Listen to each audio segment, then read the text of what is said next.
السلام عليكم، صباح الخير خبتي خواتاتي، ان شاء الله تكونوا بخير بصحه جيده ومهنيين يا رب الكريم. مرحبا بكم في القناه، نرحب كاع المشتركين وكامل ما يشوفوا في لا فيديو تاع اليوم. وكما كل الشعب الجزائري رانا نستناو ونتبعوا وقتاش يكونوا نتائج تاع البكالوريا. واليوم جبت لكم البيان هذا اللي بديت به، هذا البيان رسمي خاوتي خواتاتي. هذا كنت جبته من الموقع الرسمي تاع وزاره التربيه، يعني صورته دركا دوك اليوم الصباح من عندهم من الموقع الرسمي ديالهم.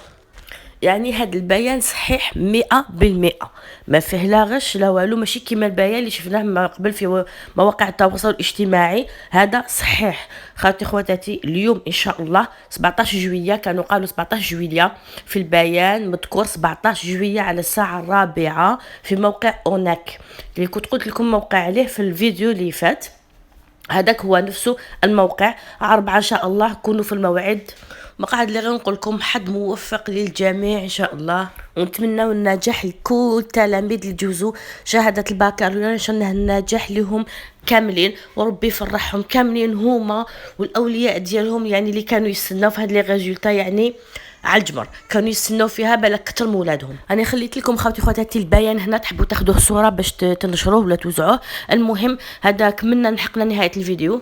ديروا لنا خواتي خواتاتي لايك الفيديو باش يلحق لعدد كبير من الناس اللي يستناو في شهاده البكالوريا. ما قعد لي غير نقول لكم حد موفق للجميع. سلام.